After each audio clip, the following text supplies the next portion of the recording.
Well, welcome to Pastor Melinda's podcast, where I am actually taking the lead and doing an interview with Pastor Melinda, who also happens to be my mother. So, Mom, thanks for inviting me to be on your podcast. We are going to do an interview about the podcast and the book, and we're just going to kind of deep dive into, like, how did she get to this point in her life? So let's get into it.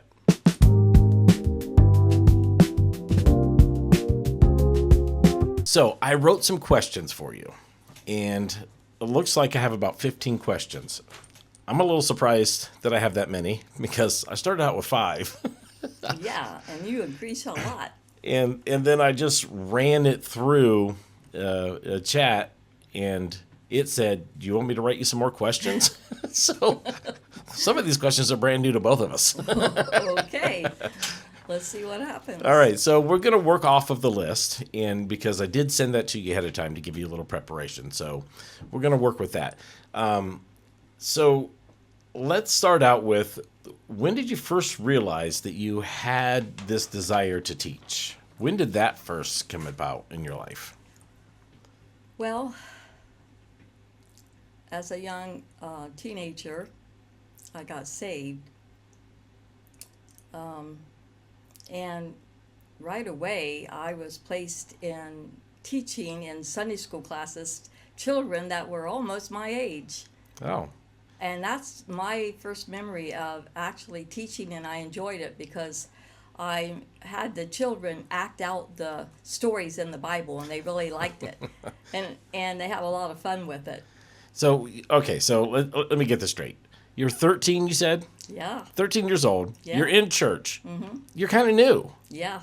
And somebody recognized your ability to lead and to teach. Yeah. And at 13 years old, new to the church, said, "Hey, you want to teach this class?" And I did. All right. I went for it. And you turned it into a whole production. Yeah, I did. I turned it into a whole production, and they liked it because, I wanted to keep their interest, and, kids can, I was a kid myself, but, I know how kids can be. You can lose their attention. So you had the foresight at 13 years old to realize how to capture people's attention. Yeah, how to capture their so attention. We're like, as I remember some of the stories that you've told about being a kid, it seems to me that you, even before that in your life, you were kind of always like in the backyard acting out things, and your Aunt Sherry and getting dressed up and doing little skits and stuff like that. Does that seem about right? Oh, yeah, that's true. I mean, if I had friends coming over, I would go through this whole production thing. I would go in my closet and set it all up like I was going to give them a tour, and I'd go in my mom's room and in her closet. I just set this whole thing up, preparing for them. Mm-hmm. And then I would take them on this tour, maybe blindfold them or stuff, and give them stories about it. I was very dramatical, and wanted to make sure they were having fun. And even as a teenager, I had, dance parties in my basement, and I'd go down, clean up the basement, push the coal bin stuff away, and have them. I had dance contests, and I had these large record albums that they would win. And later on in life, as an adult, I ran into one of the guys that came to my party, and he still has that record album that he won, in my in your basement. In my basement. That's a dance party in my basement. I mean, I always had to go big, mm-hmm. Make everything a big production. It certainly explains a lot, being your son and having, like, being a DJ and being an entertainer myself. And, it's like, sometimes you just kind of like, wonder how I became an entertainer. But then you don't have to think about it long and realize all of the things that you've done in your life that have been entertaining, and you like to get even in front of small groups of people. You're kind of the one making people laugh and having a good time. And well, yeah, and even later on, as I got married and started having kids, when you kids were little, mm-hmm. When you'd bring your friends, your cousins, into the house, and I use these puppets and tell the stories from the Bible. I got some memories of that. Yeah, mm-hmm. and And I also baptized you guys in the bathtub. I'll never forget that. Cousin Roz will remember that too. My cousin Roz. Yeah. Well, I think it was not even about a year ago. He brought that up. And he was just like, yeah, I've been baptized. And I'm like, you have? He said, yeah. In your bathtub. That's right. That's and I was like, oh my gosh, that's right. Yeah, your friends came in and everything. It's like I just took the lead and told the stories, and it's like I guess looking back, I always kind of had this thing. I just wanted to save the world, save my kids and their little friends and cousins. Let's get them baptized. Who cares if I'm in the church and have a baptismal tank or a river? I got a bathtub. I can put water in it. We're going to do this. Yeah. At some point, we had a swimming pool in the side yard there. Do you remember that at all? Like this big pool. I remember it just being a kid. I just wondered if you ever baptized anybody in that pool. I wouldn't put it past me. Yeah. Okay, so what inspired you to write a book? How long ago was it that you wrote this book? About 3 or 4 years ago. Yeah, 3 or 4 years ago. Mm-hmm. You just one day said, you know what? I think I'm going to write a book. Well, it actually didn't go like that. Okay. It took me years to get up the nerve to do it. Okay. But I've had people, who did not know me come up to me and prophesy and say, you are to write a book. And I was getting so many, confirmations from different sources that, I was kind of hesitant. I thought I tried many times. I would sit down, at a computer and I said, what do I got to say that someone else hasn't already said, and I get frustrated, get these pages out, and then I'd give up, I just didn't feel like I had anything to say. But, kept pressing and feeling like, finally came to a place where I felt like, man, I just got to do this. People were just pushing me to do it. They said, you need to tell your story. Yeah. And, and then, the thought about putting my junk out there, my mistakes and my life story, that's hard, to think about. And plus, writing the book, you have to relive those things. You got to walk back down in those stories, and that was really hard. Yeah. But so it took years, really, years to write it, years for me to come to the place to be willing to do it before it came out. Right. Yeah. I think it's interesting that I think there's probably a lot of people out there in the world that have come to a place where they think they want to write a book. And some people like you, like, oh, what am I going to write about? Yeah. And then other people might have like, there's things about my life I could write about, but do I really want to put myself out there like that? Yeah. And so you decided, okay, I'm going to write about the journey of my life. Yeah. And you decided to capitalize and focus in on all the mistakes that you've made in life. Yeah. And I'm like, that is a bold move. Yeah. You're going to write a book about, here's the things I've done wrong. Yeah. Anybody want to read this? How smart is that? Yeah.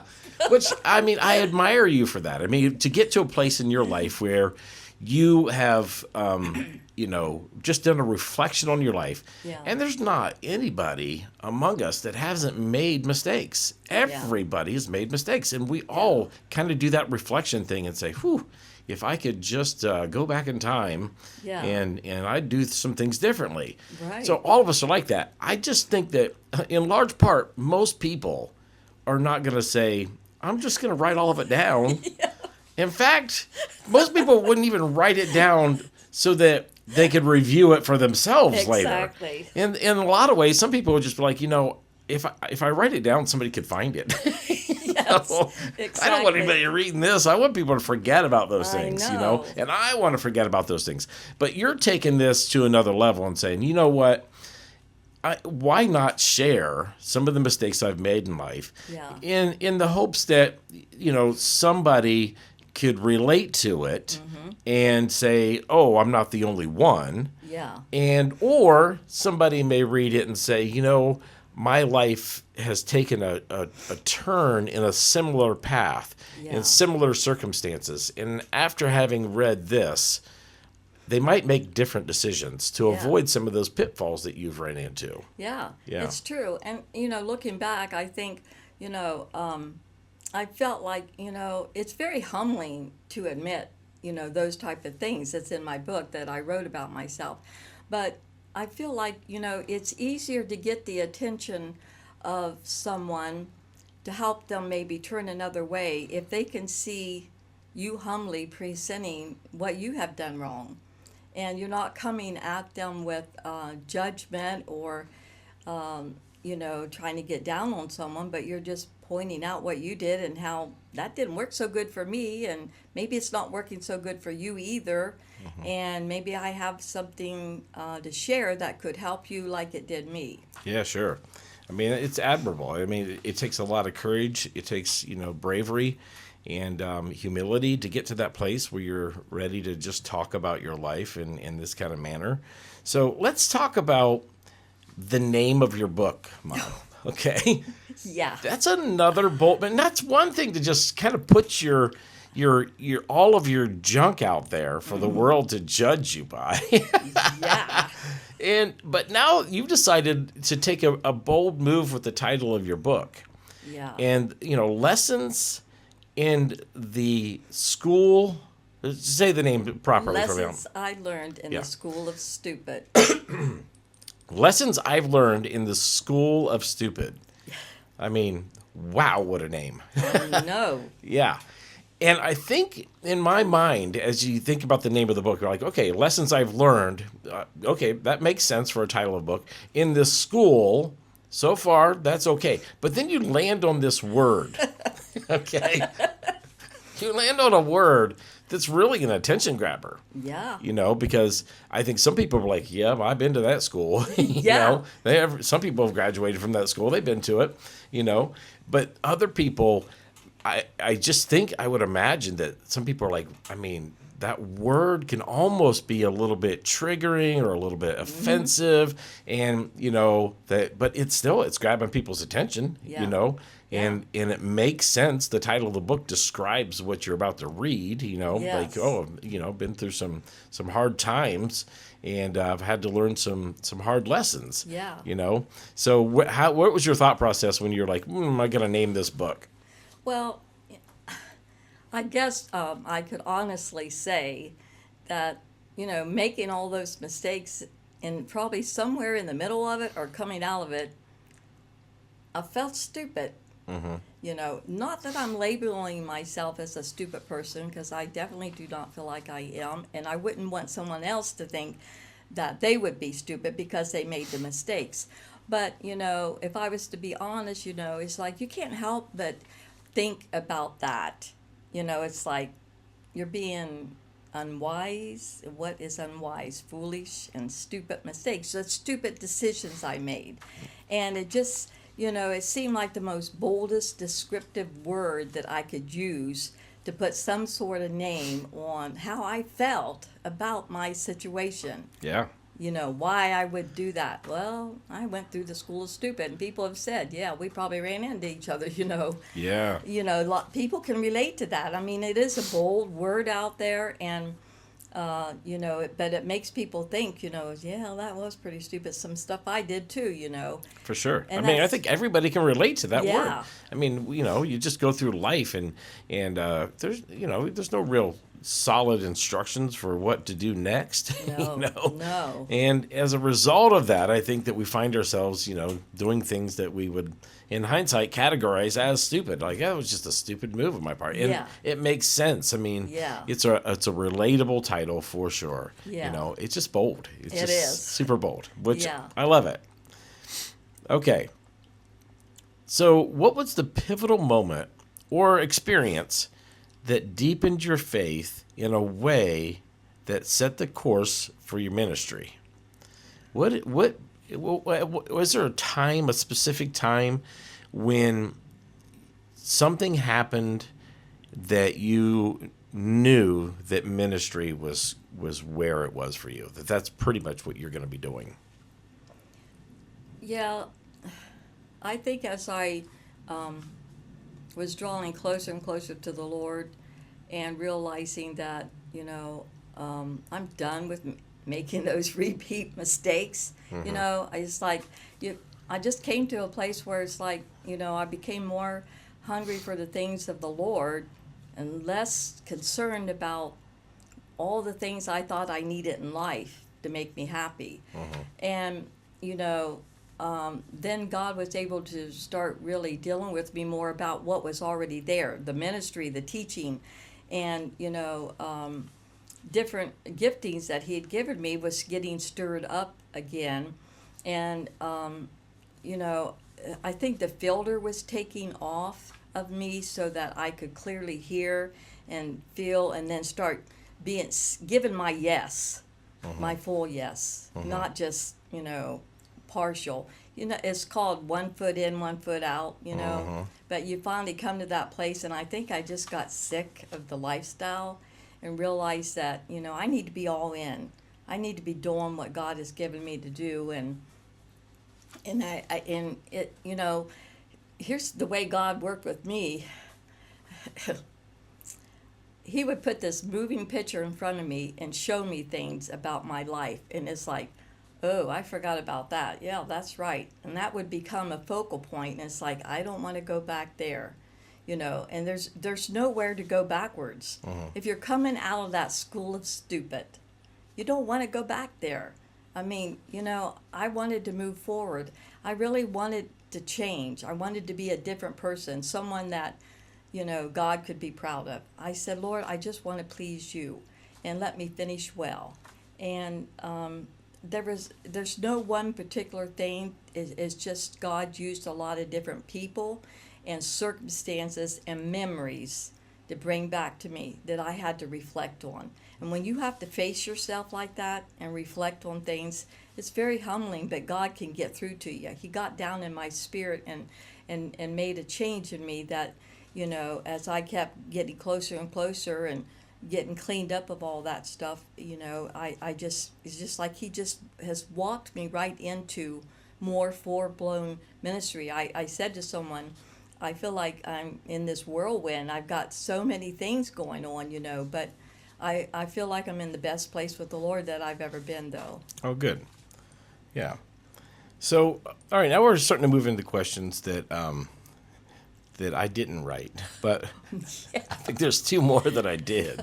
So throughout your journey, you have probably had other people that have influenced some of the direction that your life has taken in a positive way. Now, like, who would you say is, you know, one or two of those people that have been an influence in your life? Well, that's real easy. That would be Donna Watson. Okay. And she's with the Lord now. But, she's been your best friend for how many years? Oh, well, I was 13 when I met her. In church? Yeah. You met? She was the youth leader Okay. in the church that I got saved in. And she was my mentor and my best friend and everything. So she taught me everything about prayer, how important it is to pray about everything. And I mean, I'll give an example. So one weekend they were having some sort of a revival event, you know, in another town, like, I don't know what the name of the town was, but it was in Ohio, and it may be a 2-hour drive away. And she said, when we were going there, she said, now we got to pray about where we're going to eat and what hotel we're going to get. And when we went in the church, she said we had to pray about where we were going to sit.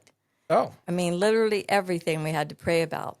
Well, so we did, you know, and she said, you know, there's a division between the sheep and the goats. You know, well, I didn't want to sit where the goats sat, so, you know, we definitely had to pray about that. I don't know what kind of restaurant you guys are going into. Yeah, right. There's goats in there, but Yeah, well, that was in the church. She talked about. Oh, in the church. Okay. Yeah, the restaurant is another thing. And then we prayed about the hotel, and the hotel that we stayed in was an old rickety hotel, and she got locked in the bathroom. Oh. Couldn't get out. And she was panicking. And like in the hotel room or like in the lobby area? No, in our room, there's a bathroom. And Yeah. she couldn't get out of the bathroom. Were you in there to save her? Well, I was in the room, and she was hollering for me to go get help because she couldn't get out. Oh, So I had to go downstairs and find someone to let them know that, hey, my friend is locked in the bathroom. She can't get out.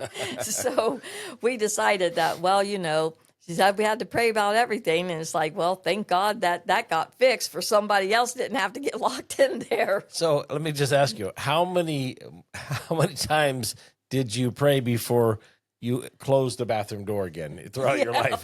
Like, Yeah, right. Lord, should I close this door right now? Yeah, I probably would have been afraid to even shut that door after that.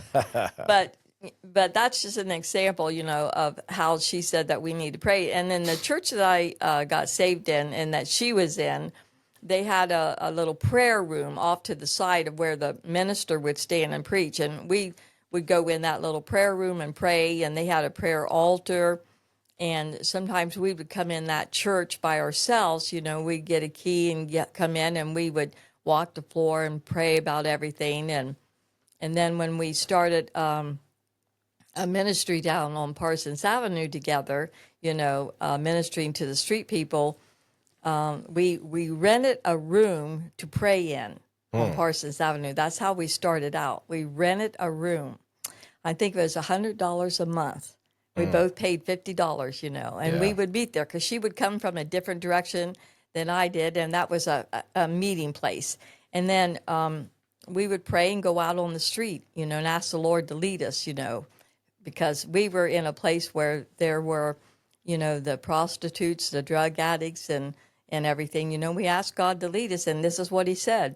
He said, when you approach someone, you just ask them if there's anything you can pray about. For them. Is there anything? You don't say nothing else. You just ask them. We always got a positive response. In fact, there was two ladies getting ready to go into a grocery store, and we approached them, and they said, yes, go down to such and such an address on such and such a street. There is a baby on life support, just came home from the hospital. Oh, wow. Go and pray for.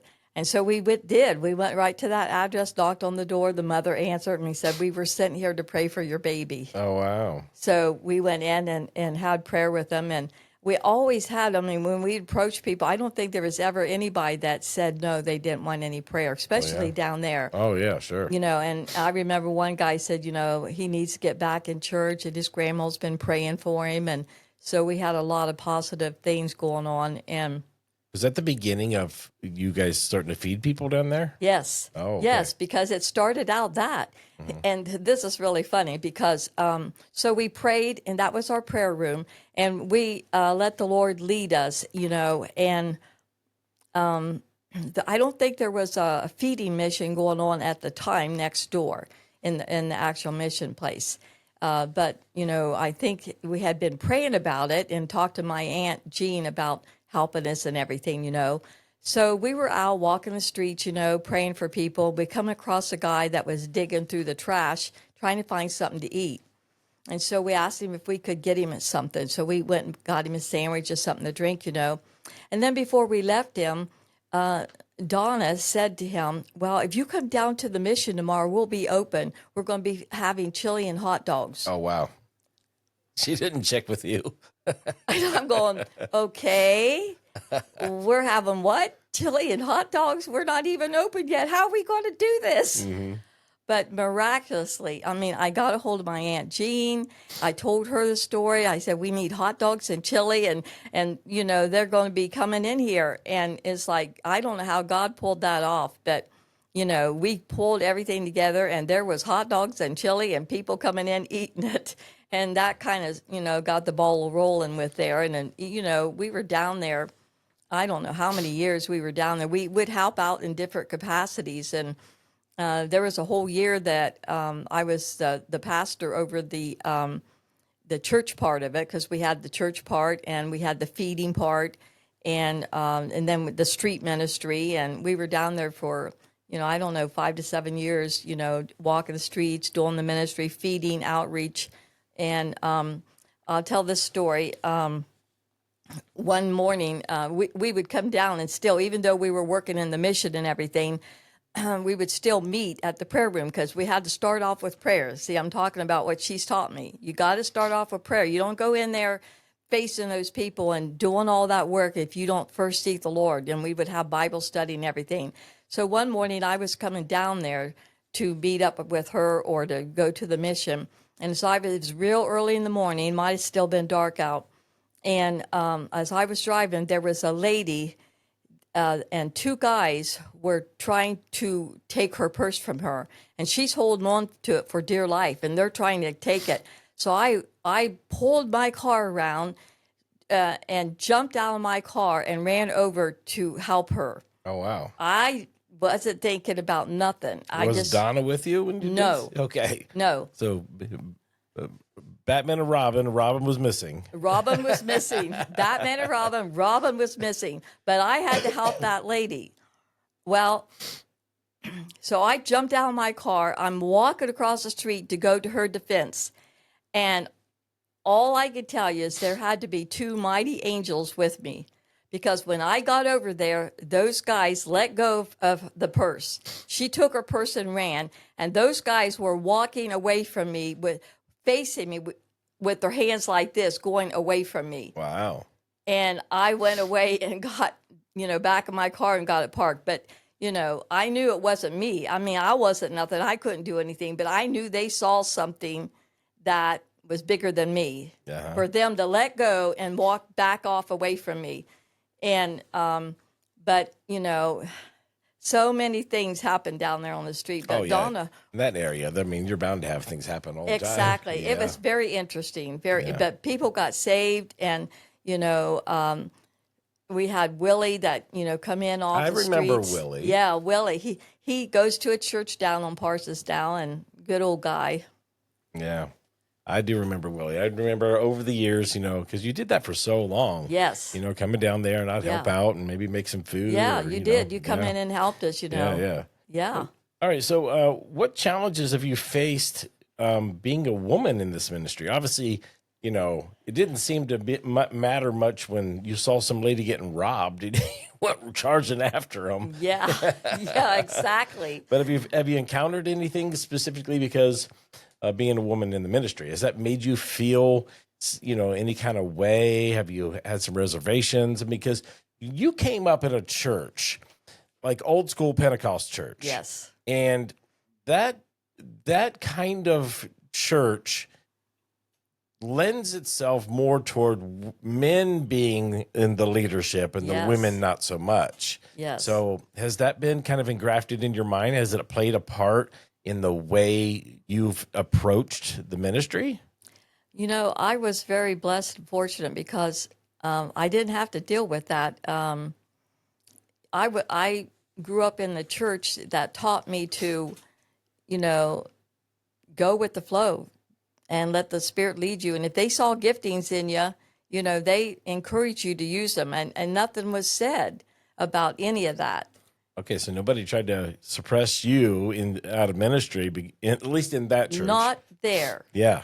Okay, so. But recently, I pastor a little work now, okay? Yeah. And, I was told about a woman that refuses to come to my church because I am a woman, okay? So there has been an encounter, and she refuses to come. But, I just thought, she didn't tell me directly, but I thought, they have to just take that kind of stuff up with the Lord because, I would be okay if a man stepped in and did it.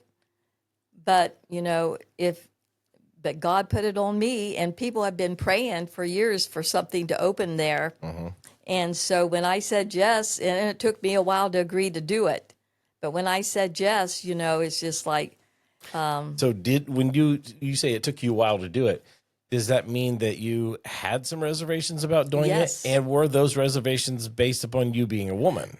Not exactly about being a woman, just about, I just didn't feel qualified. Oh, yeah. Yeah, it's like. Just the human nature. The human nature of everything, starting something new like that, and it's like, I just, had all those reservations, wasn't sure, is this really God? And, I can't do this. And I said, I can't do this by myself. I got to have help. And here's the thing. I said, Lord, I need people that can play instruments, and I need someone to help me. I can't do this by myself. And here's the miraculous thing about it. There was a lady there that was holding a Bible study once a month. She called it tea time, and she would serve tea and she'd give a little Bible study. But she came and visited my church service. And she really felt like she was supposed to start helping me, and she gave up her Bible study to help me, Oh, wow. which has been a blessing. And get this. So, little by little, I started putting instruments on the table, like little drum things and, tambourines and the different things. And then this guy who, may not have had lessons, would bring down different instruments that he would buy. And I would start playing my guitar, and these people that were kind of untrained and things started playing, and it all flows together. Oh, wow. Miraculously. Like people, just random instruments, and everybody picks them These up. elderly people, Yeah. disabled elderly people, just start picking them. At first, I said, the Lord loves it when we worship him. He wants us to make a joyful noise and use instruments. So I brought down instruments that I had. My friend brought down. We just laid them on the table. And at first, they were kind of shy. Mm-hmm. They didn't want to pick them up. But little by little, one would pick up and start kind of beating on a drum or shaking a tambourine or something. And then another guy, he would bring down his violin, Oh, wow. But, when we all started playing, I'm telling you, it was like it all flowed together. I'm like, God, this is a miracle. These people are playing. You did what I asked. I said I needed music, and they did. And my friend is the best helper, Juanita Becker. Okay. She is the best helper. She does everything. She sets up, she takes care of everything, sends cards out from our church, and it's such a blessing. It's nice to have somebody and it's, wants to, Yes. be a support to what's going on. Yes. That can be a make or break sometimes. But I'd also like to go back to Donna Watson and add a few things about, her being my biggest influence, because when I was going through the school of stupid and doing my stupid stuff and backslid and everything, I always confided in her. I held nothing back. I confided in her and my lifestyle. And I remember this very wise thing that she said to me without judgment. She said, no matter what you're doing, she said, just keep praying.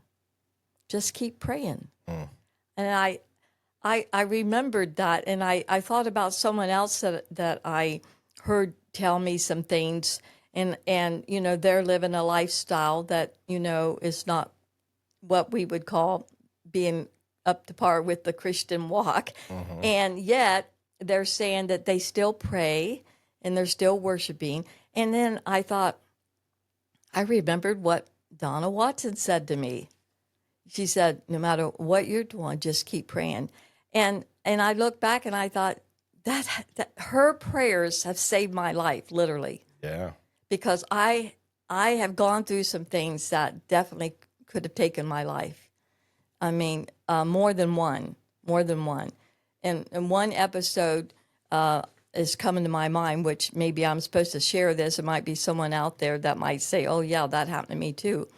But I was working in this, one side was a bar. It was a real fancy nightclub type thing. And the other side was a fancy restaurant. And I worked on the bar side. And somebody in there, a customer or something, I think he was supposed to be a friend, gave me some sort of pills that they said was called Quaaludes or something. He said, this will help you get through the night.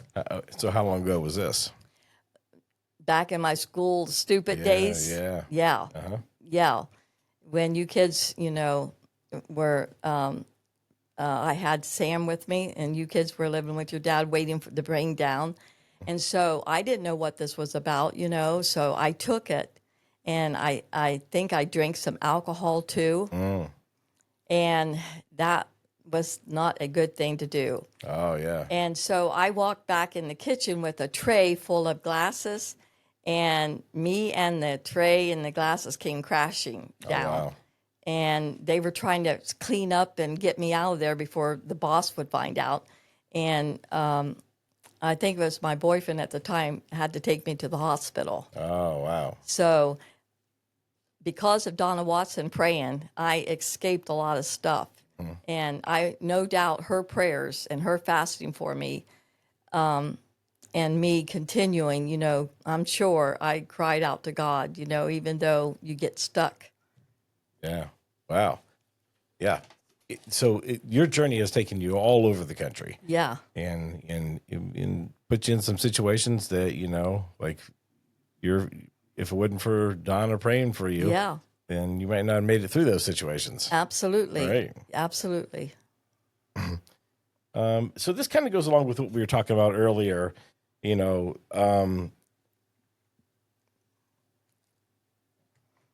says, how do you balance being transparent about your past while also encouraging people to move forward from theirs? Yeah.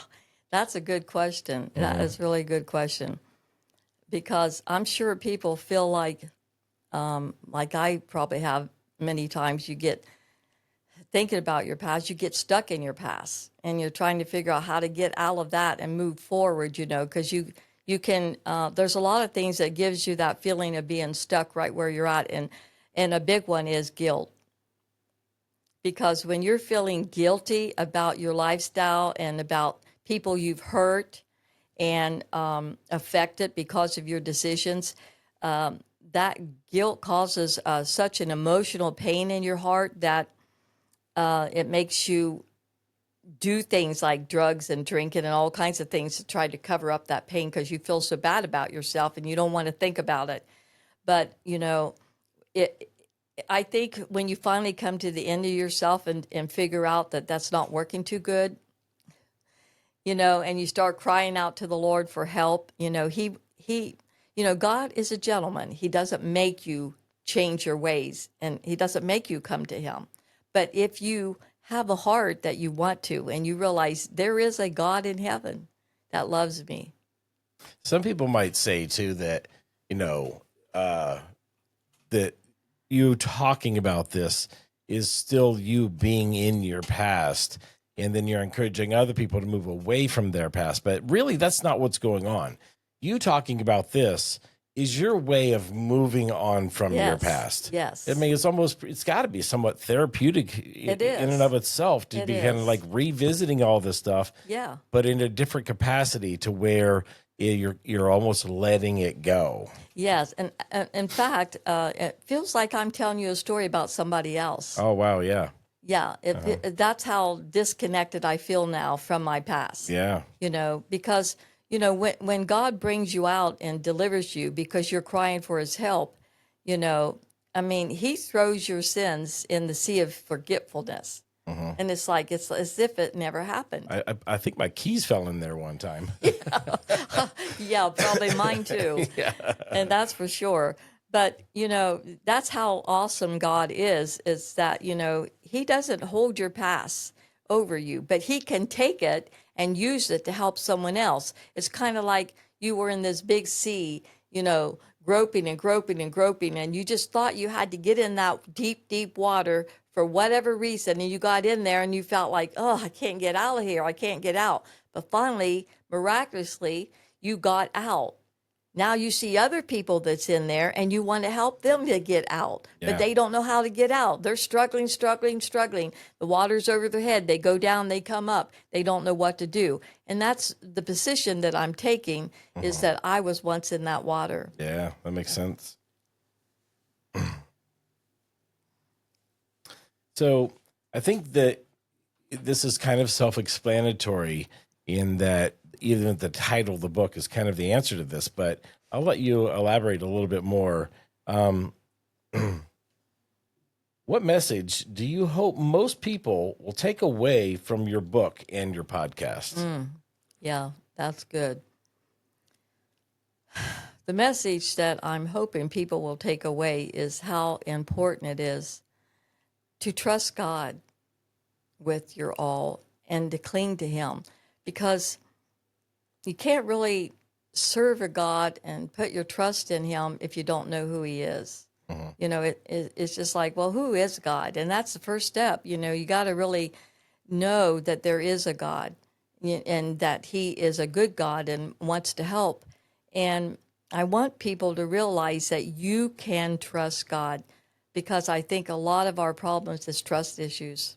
I know with me, I mean, I've had so many people let me down in my life starting at birth when I was born. Right. You know, I mean, not, you know, you grow up and you find out that, you know, wasn't really wanted, and, you know, things happen and you're tossed from pillar to post and from one relationship to another and nobody seemed to want you. You know, that's kind of rough. And you have trust issues and rejection issues, and you know, those can play havoc on your mind and your emotions. And but God can be trusted. God is not like that. He's very faithful. He will help us. And I want people to walk away with hope. I want them to have hope. You don't have to stay where you're at. You are somebody, and somebody loves you, and that somebody is God. Yeah. That's And really good. he wants to pull you out. He wants to. He had a plan for you right from the beginning. Right from the beginning, a good plan. And he wants to meet your needs, and he wants to help you. And he just says, if you'll just ask me. I mean, he's standing there waiting. You know, he said, if you'll just ask, he'll open that door. And that's all he's looking for. He wants to have a relationship. He wants to prove to you that he loves you. It's really good though, because, you know, people, I think, don't realize that, you know, we all need help in this world. We all need to hear some encouraging words and to see, you know, a little vote of confidence. And, Yeah. you know, so I think there are people in this world that are just kind of going through life, and they feel like they're having success in their life, but they're not taking any consideration to reach out to help other people. Yeah. And so I think that your story and your podcast and your book is not only the story of, hey, these are the things that I've done wrong for those of you who we might be going down the same path, or to help you move out of something that you might be in, but also a story that will encourage people that even haven't been down some of the paths that you've been down, but um but to consider, like, oh, well, Pastor Melinda is reaching out to help people. I don't think I could start a podcast, but there's things I can do to encourage and to help people. And there are some things in my past that might be able to, you know, be encouraging to somebody else. So I think you're inspiring on all sides. I think that you're inspiring people that are going through the hard time, but you're inspiring other people to follow in your footsteps and to do whatever their giftings might be. Yeah, yeah, that's true. That's very true. Because if we could step outside of ourselves, you know, the old saying is, there's always someone else a little worse off. Yeah. And if you can reach out, you know, to that poor person standing on the street, offer them a cup of coffee and a sandwich, or, you know, try to be show some love and concern, like that you genuinely care about the situation they're in, and be thankful to God that that's not you. Right.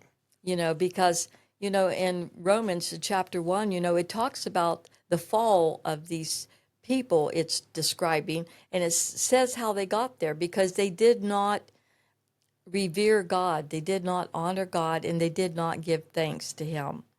And, you know, we forget to be thankful about the life that we have, and realizing that there's so many needs out there. It could be our neighbor next door that, you know, if you just went over and made a plate of cookies for them, and, you know, said hello to them, it could make their day. There's so many things that we could do as outreach, you know, giving blankets and warm clothes to the street people, you know, where I work at down there, you know, there's such a need on the street. There's a need everywhere.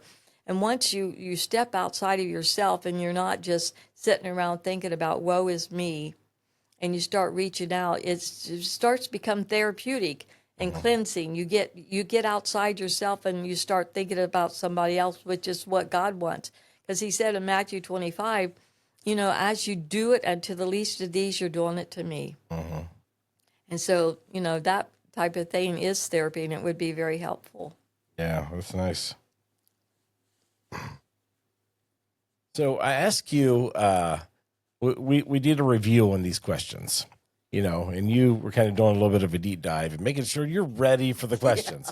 And your first concern is you landed on question 13, which says, what role has your family played in your faith journey and ministry work? And I think that tripped you up a little bit at first. It did at first. Yeah, but then as we began to discuss it, you kind of found your way. So how do you see the role of your family and how that played, in your influencing your life? Well, looking back, my grandpa was a Baptist preacher. Uh-huh. And as a kid, I'd stay with my grandparents during the summer and stuff. We had to go to church, and the church back then was just an old-fashioned church with these old-fashioned pews, and it had a, wood-burning stove, pot-belly stove there. And my grandpa would be marched back and forth, preaching his Baptist preaching sermons, in front of that little fireplace there. And, my grandma was a praying woman. And you walk in and often see her with her great big Bible, reading her Bible out loud. She would read it out loud. She didn't care who was around her or nothing. Yeah. She would read that Bible out loud. Yeah. And she prayed and prayed for her kids, to get saved. It's funny that you bring her up because, she stands out in my mind having memories of going down to Mamaw's house. Yes. And as kids, and we would go down there, and she was always busy. She was always in the kitchen doing something. She was always up to something. And so there's two stories I want to share, okay, about Mamaw, your grandma. Yeah. And one, she had 17 kids. Is that right? Yes. 17 kids. The first one she, was, she took care and raised when she married Grandpa. Okay. So I have this memory. I mean, we used to go down there, and then all the cousins and everything, we'd be out playing in the yards all the time.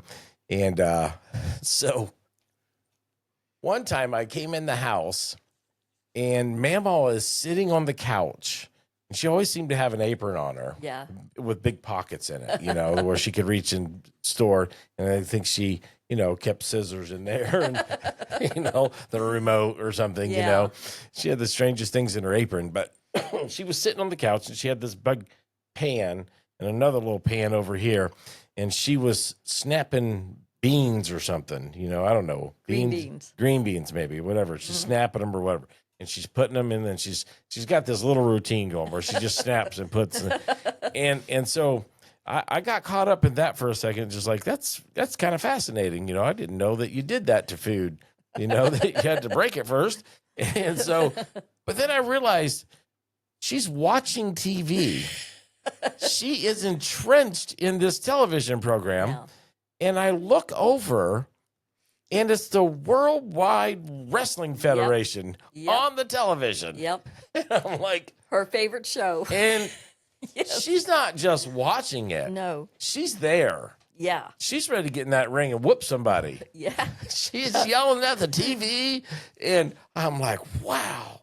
And I was just old enough to understand that the World Wrestling Federation, as it was called back then, was, wasn't exactly, let's just say, there were some theatrics involved, okay? Right. And, but Mamaw. You couldn't tell her that. No, she wanted nothing to do with that conversation. Because I said, Mamaw, you know that they're not really, and she said, you shut your I thought she was going to get up and do a suplex on me or something. She was getting ready to throw me off the ring. So I said, it's time for me to walk out of here. And then another time, I'm out playing or whatever, and I come in the house, and I was just always, curious when I think it was the first thing I wanted to see was what's Mamaw doing, Yeah. So I pop in the house and kind of walking, how the living room, and then it goes to the dining room and then into the kitchen.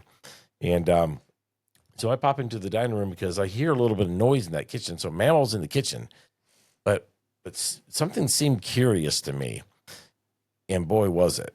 Because she was in the kitchen, peeking out the curtain in the backyard. And I'm like, what is she looking at? And then she opens the door quietly, just pulling back the door. And I'm like, man, she is up to something. And then she reaches in the corner and she grabs herself a rifle. She got this rifle in her hand. And I'm like, what is Mamaw doing with a big old rifle? And she grasped that rifle real slow like this. And then she kind of just pushed the little screen door open. And she is aiming that rifle from the kitchen into the backyard. And I'm like, oh, what is... And then she squeezes the trigger. Mamaw just shot somebody. I am not going to misbehave myself around Mamaw. Well, as it turns out, she didn't shoot anybody. And I think the rifle was some kind of a pellet rifle or something like that. But it's perfect for killing squirrels. Oh, she got her a squirrel. So she set that rifle down. She went out in that, and I was terrified. I'm like, I don't even know what she killed or what, but I'm gonna get out of here. It's like them varmints. She must not like them things. They might be getting in her gutters or something, you know.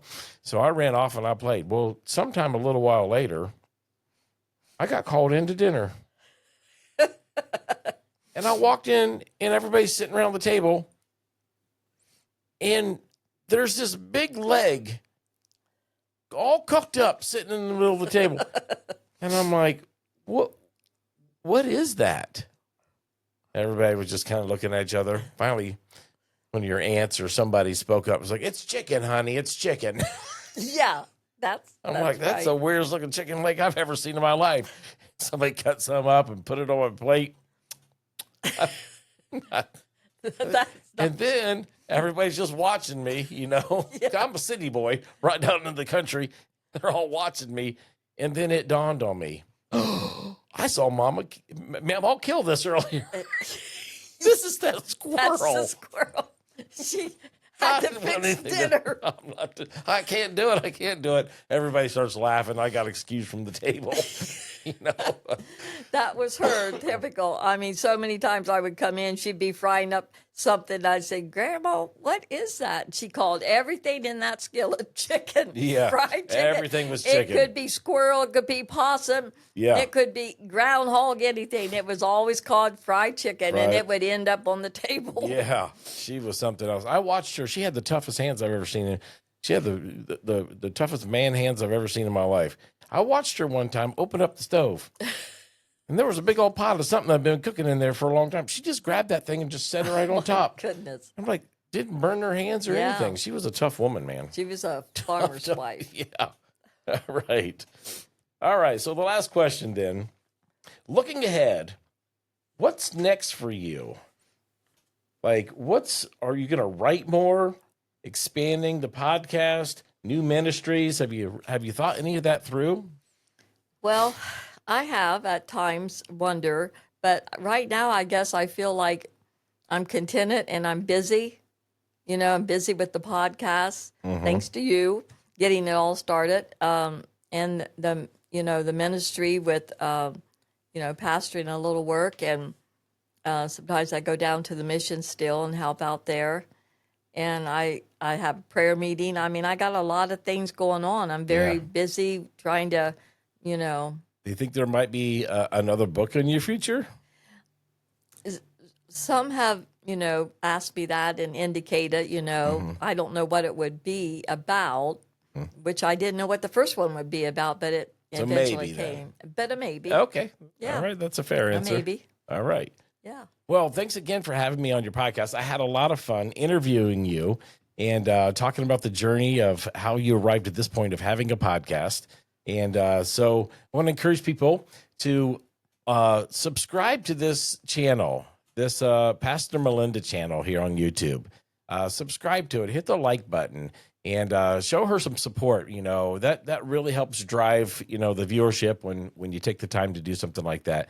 And then when you're finished watching this, go to the other videos that she's already released and watch those and hit the like button on those too. All right, we'll see you on the next show. Thank you. That went pretty good.